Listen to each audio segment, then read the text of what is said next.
Hi అందరికి welcome back to my YouTube channel AI stories by Anjali.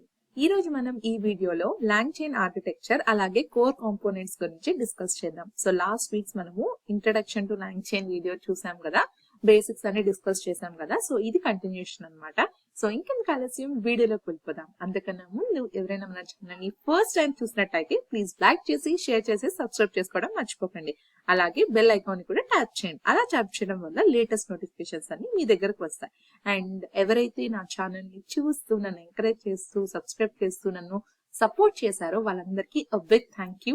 So వీడియోలోకి వెళ్ళిపోదాం. So first అసలు LangChain అంటే మనము ఆల్రెడీ చూసాం, అదొక ఫ్రేమ్ వర్క్. దాన్ని మనము జనరేటివ్ అప్లికేషన్స్ బిల్డ్ చేయడంలో యూజ్ చేస్తామని. సో అసలు లాంగ్ చైన్ ఆర్కిటెక్చర్ ఏంటి, ఎలా వర్క్ అవుతుంది, ఏమేమి కాంపోనెంట్స్ ఉన్నాయి, ఇప్పుడు ఫస్ట్ మనం డిస్కస్ చేద్దాం. ఫస్ట్ అసలు లాంగ్ చైన్ లో మనము ఫస్ట్ చూసుకోవాల్సింది ఏంటంటే, ఒక అప్లికేషన్ మనం బిల్డ్ చేస్తున్నప్పుడు ఆ ఎంటైర్ వర్క్ ఫ్లో అనేది ఎలా జరుగుతుంది అనేది మనకు తెలియాలి. అప్పుడు మనము ఈజీగా ఆ కాంపోనెంట్స్ గురించి అనలైజ్ చేసుకోవచ్చు.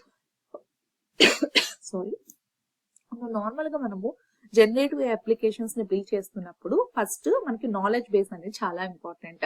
ఎందుకంటే ఆ నాలెడ్జ్ బేస్ ని మనము ఒక ఇన్పుట్ లాగా ఇస్తాం అనమాట ఆ జనరేటివ్ అప్లికేషన్ కి. అది యూజ్ చేసుకొని థింక్ చేసుకొని దాంట్లో నుంచి ఆన్సర్స్ అనేవి మనకి ఇస్తుంది అనమాట.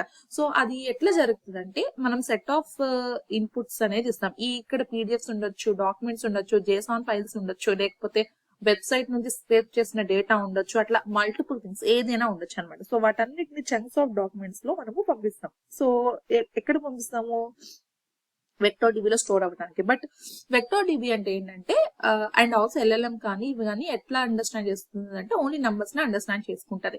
సో ఈ వెక్టర్ డిబిలో ఓన్లీ వెక్టార్స్ ని మనం స్టోర్ చేయగలము, టెక్స్ట్ డేటాను యాజ్ టీజ్ గా స్టోర్ చేయలేము అనమాట. సో అందుకని మనము ఈ ఎంబెడింగ్స్ అనేది పెర్ఫామ్ చేస్తాం. సో ఈ ఎంబెడింగ్స్ గురించి ఆల్రెడీ మనము చాలా థింగ్స్ మన ప్రాక్టికల్ అప్లికేషన్స్ లో చూసాం కదా మన ప్రీవియస్ వీడియోస్ లో. సో ఎవరైనా వాచ్ అవ్వకపోతే ప్లీజ్ వెళ్ళి ఒకసారి చెక్అవుట్ చేయండి. సో ఈ ఎంబెడింగ్స్ అనేవి డిఫరెంట్ థింగ్స్ ఉంటాయి. టెక్స్ట్ ఎంబెడింగ్ ఎడా ఒకటి, ఇంకా డిఫరెంట్ మోడల్స్ ఉంటాయి. టీడీఐఎఫ్ వెక్టరైజేషన్, నార్మల్ థింగ్, వర్డ్ వెక్టరైజేషన్, బోల్డ్ ఉంటాయి, కౌంట్ వెక్టరైజేషన్, ఇట్లా డిఫరెంట్ థింగ్స్ ఉంటాయి అనమాట. సో ఏదో ఒక మీ ఇష్టమైన ఎంబెడింగ్ ని అప్లై చేసేసుకుని ఆ ఎంబెడింగ్స్ ని nothing but series of values, vector values, numerical values నువ్వు ఇక్కడ వెక్టార్ డిబిలో స్టోర్ చేస్తావు. ఈ వెక్టార్ డిబిలో స్టోర్ చేసింది ఏంటంటే nothing but this textual data అనమాట. సో వన్స్ నువ్వు స్టోర్ చేసుకుంటే, ఇక్కడ ఎప్పుడైతే నీకు యూజర్ క్వెరీ అడుగుతాడో అప్పుడు సిమాంటిక్స్ పెర్ఫామ్ చేసుకుని ఇందులో నుంచి నీకు రిజల్ట్స్ వస్తాయి అనమాట. ఇక్కడ కూడా నువ్వు పెట్టుకోవచ్చు నీ కోడ్ లో ఎన్ని రిజల్ట్స్ కావాలి అని.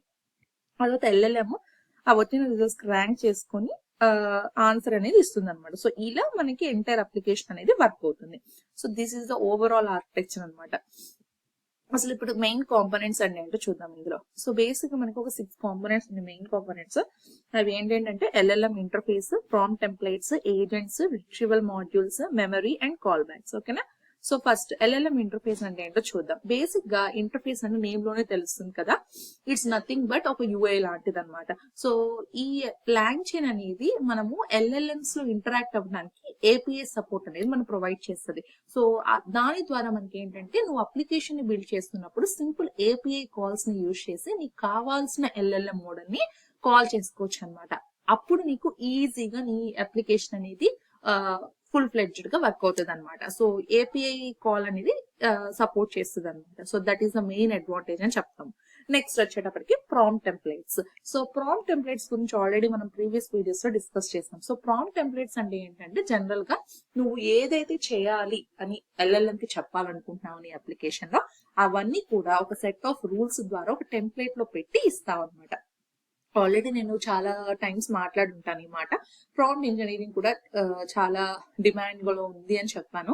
సో ఎప్పుడు కూడాను నువ్వు మాట్లాడే విధానాన్ని బట్టి నీకు థింగ్స్ అనేవి బేస్ చేసుకుని ఉంటాయి. సో నువ్వు చెప్పేటప్పుడు చాలా క్లియర్ గా చెప్తే ఎదుటి వాళ్ళకి, ఆడియన్స్ కూడా మంచిగా అర్థం అవుతుంది.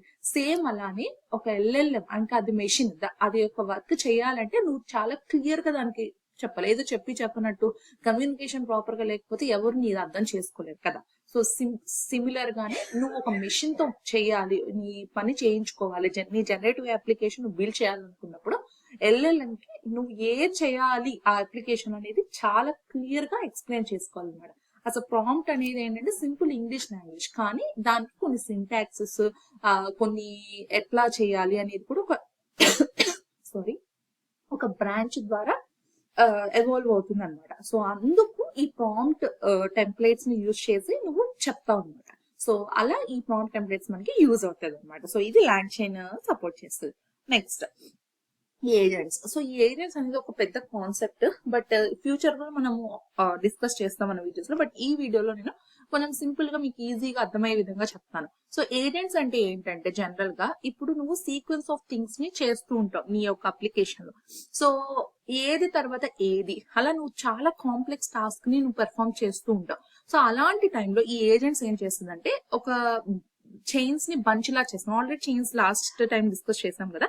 సో డిఫరెంట్ చైన్స్ ని సీక్వెన్స్ చేసుకొని ఈ తర్వాత ఇది చేసుకో, ఈ తర్వాత ఇది చేసుకో, అట్లా మంచిగా నీకు నీ కావాల్సిన యాక్షన్ పెర్ఫామ్ చేయడానికి ఇది నీకు ఒక సోర్స్ లాగా ఉపయోగపడింది అనమాట. సో ఈ ఏజెంట్స్ అనే కాన్సెప్ట్ ని యూజ్ చేసుకుని నువ్వు మంచిగా నీ యొక్క అప్లికేషన్, కాంప్లెక్స్ అప్లికేషన్ ని బిల్డ్ చేసుకోవచ్చు అనమాట. సో అది లాంగ్చైన్ అనేది సపోర్ట్ చేస్తుంది. సో ఇదొక కాంపోనెంట్. Next retrieval modules. పేర్లోనే తెలిసింది రిట్రీవ్ అంటే ఏంటి, స్టోర్ దగ్గర నుంచి ఈజీగా రిట్రీవ్ చేసుకోవడానికి ఉపయోగపడతాం అనమాట. సో జనరల్ గా మనము ఏదైనా సరే ఒక అప్లికేషన్ బిల్డ్ చేస్తున్నప్పుడు ఫస్ట్ ఆ అవుట్పుట్స్ ని, ఇన్పుట్స్ ని ఒక దగ్గర, అంటే డేటా టర్మినాలజీలో ఎవ్రీ టైం, అంటే ఇంత పెద్ద అప్లికేషన్ లో డేటా బేస్ అనేది చాలా ఇంపార్టెంట్. అది కంపల్సరీ ఇక్కడ స్టోర్ చేయాలి. అండ్ జనరేటివ్ అప్లికేషన్స్ మనం వెక్టర్ డేటా బేస్ లో స్టోర్ చేసుకుంటాం మనకు కావాల్సినవన్నీ. సో ఇక్కడ రిట్రీవల్ మాడ్యూల్స్ ఎందుకు ఉపయోగపడుతుంది అంటే ఎప్పుడైనా సరే నువ్వు నీ నీ అప్లికేషన్ లో ఉన్న డేటాను రిట్రీవ్ చేసుకోవాలన్నా, అసలు అర్థం చేసుకోవాలన్నా, అసలు ఎట్లా వర్క్ అవుతుందో తెలుసుకోవాలన్నా నీకు డేటా అనేది చాలా ఇంపార్టెంట్. సో దాన్ని స్టోర్, రిట్రీవల్, ట్రాన్స్ఫార్మ్ చేసుకుంటే ఫ్యూచర్ లో ఇంకా మల్టిపుల్ అప్లికేషన్ లో కూడా ఇది సోర్స్ కి ఉపయోగపడింది కదా. సో ఇట్లాంటి థింగ్స్ ని కూడా ఈజీగా నువ్వు చేయగలం అనమాట లాంగ్చైన్ యూజ్ చేసుకొని. Next memory. సో మెమరీ అనేది చాలా ఇంపార్టెంట్. ఎందుకు చెప్తున్నానంటే జనరల్ గా మనం జనరేటివ్ అప్లికేషన్ డీల్ చేసేటప్పుడు మనం తీసుకున్న టెక్స్చువల్ డేటా కాబట్టి, అండ్ ఆల్సో ఒక అప్లికేషన్ అంటే చాట్ బోట్ లాంటి అప్లికేషన్స్ లో అయితే ఏంటంటే ఇప్పుడు ఫస్ట్ ఏదైతే క్వశ్చన్ అడిగావో నువ్వు సిరీస్ ఆఫ్ క్వశ్చన్స్ అడిగిన తర్వాత కూడా ఆ ఫస్ట్ ఏదైతే క్వశ్చన్ అడిగావో అది గుర్తు పెట్టుకోగలగాలి. ఆ కాంటెక్స్ట్ ని అర్థం చేసుకుని నీకు ఆన్సర్ అనేది ఇవ్వాలి. సో జనరల్ గా మీరు ఇది ఎక్స్పీరియన్స్ చేసి ఉంటారని అనుకుంటున్నాను. ఫస్ట్ అసలు చాట్ జీపీటీ వచ్చిన కొత్తల్లో like 2022 half, I think it launch in 2022 September or November I believe. Yeah. So ఆ టైం నుండి 2023 హాఫ్ వరకు కూడా నువ్వు 10-12 క్వశ్చన్స్, 20 క్వశ్చన్స్ అడిగినాక ఫస్ట్ క్వశ్చన్ సంబంధించి ఏమైనా అడిగితే అది మర్చిపోయింది. ఇట్లాంటి థింగ్స్ అనేవి చాలా మంది నోటీస్ చేసి ఉంటారని నేను అనుకుంటున్నాను. అండ్ అది కూడా కాకుండా లైక్ ఎవరైనా జనరేటివ్ అప్లికేషన్ ఒక బిల్డ్ చేసి ఉన్నట్లయితే మీకు ఐడియా ఉండదు. లైక్ ఒక 5-7 క్వశ్చన్స్ అయ్యాక ఒక్కొక్కసారి మెమరీలో మర్చిపోతుంది అనమాట. సో అలాంటి థింగ్స్ ని మీరు నోటీస్ చేసి ఉంటారు. సో ఎప్పుడు కూడాను అలాంటి కామన్ థింగ్స్ అనేవి అవుతూ ఉంటాయి అనమాట. సో అలా దానికి కూడా ఈ మెమరీ అనేది చాలా ఇంపార్టెంట్. సో ఈ మెమరీ యూజ్ చేసుకొని మనము ఆ కన్వర్జేషన్స్ ని గుర్తుపెట్టుకోవచ్చు అనమాట. అంటే ఈ బఫర్ లో పెట్టుకోవచ్చు. సో ఇలాంటి థింగ్స్ కూడా లాంగ్చైన్ లో మనకి మల్టిపుల్ మెథడ్స్ ఉంటాయి అనమాట. సో సింపుల్ మెమరీ సిస్టమ్స్ కి సపోర్ట్ ఉంది, అంటే చాలా రీసెంట్ యాక్టివిటీస్ ని గుర్తుపెట్టుకునే విధంగా. అలా కాకుండా కాంప్లెక్స్ మెమరీ సిస్టమ్స్ కూడా సపోర్ట్ చేస్తుంది అనమాట, లైక్ హిస్టారికల్ డేటాని అనలైజ్ చేయడానికి. సో ఈ విధంగా లాంగ్చైన్ అనేది డిఫరెంట్ మెమరీ సిస్టమ్స్ కి సపోర్ట్ ఉంటుంది అనమాట. Next call backs. ఇది మన last component. So call backs అంటే ఏంటంటే జనరల్ గా నీకు కోడ్ లో నువ్వు రాసుకోవచ్చు. ఆ కాల్ బ్యాక్స్ ని రాసుకోవటం ఎందుకు రాసుకున్నామంటే నువ్వు ఆల్రెడీ బిల్డ్ చేసిన అప్లికేషన్స్ కి మానిటర్ చేసుకోవడానికి, లాగ్ ఫైల్స్ ని పెట్టుకోవడానికి, సో దట్ నీ ఫ్యూచర్ లో ఇంకా ఎలాంటి నీ కస్టమర్స్ ఎక్స్పెక్ట్ చేస్తున్నారు, నీ కరెంట్ ఉన్న దాన్ని ఎలా ఇంప్రూవైజ్ చేసుకోవచ్చు, ఎలా కామన్ క్వశ్చన్స్ వస్తున్నాయి, ఇంకేమేమి ఇంక్లూడ్ చేసుకోవాలి, ఇట్లా ఫర్దర్ గా నీ యొక్క పర్ఫార్మెన్స్ ఇంప్రూవ్ చేసుకోవడానికి కానీ, ఏదైనా ఎర్రర్ వచ్చినా అంటే ఏదైనా బగ్ లాంటిది వల్నరబిలిటీ వచ్చినా నువ్వు ఫిక్స్ చేసుకోవడానికి కానీ, అసలు ఏం జరుగుతుందని తెలుసుకోవడానికి కానీ, కస్టమైజ్డ్ గా నీ యొక్క కస్టమర్ సెంటిమెంట్ అనాలిసిస్ ని అనలైజ్ చేసుకోవడానికి కానీ ఈ లాగ్ ఫైల్స్ ని వాడుకోవచ్చు అనమాట. సో ఇలా కాల్ బ్యాక్స్ కూడా చేసుకోవచ్చు. సో ఇవన్నీ కూడా మనకి లాంగ్చైన్ అనేది సపోర్ట్ చేస్తుంది. సో ఇవన్నీ లాంగ్చైన్ యొక్క కోర్ కాంపోనెంట్స్ అనమాట. సో ఇప్పుడు మనం డిస్కస్ చేసిన ప్రతి కాన్సెప్ట్ మనకు కనుక తెలిసి ఉంటే డెఫినెట్ గా మనము ఒక వండర్ఫుల్ జనరేటివ్ ఏ అప్లికేషన్ అనేది బిల్డ్ చేస్తాం. సో ఇవన్నీ కూడాను you have to keep track అన్నమాట. ఓకేనా? సో మీకు కాంపోనెంట్స్ అర్థమైందని అనుకుంటున్నాను, అలాగే ఆర్కిటెక్చర్ కూడా అర్థమైంది అనుకుంటున్నాను. సో నెక్స్ట్ వీక్ ఇంకా మంచి కాన్సెప్ట్ లో మళ్ళీ చూద్దాం video. Thank you so much for watching the video. Thank you.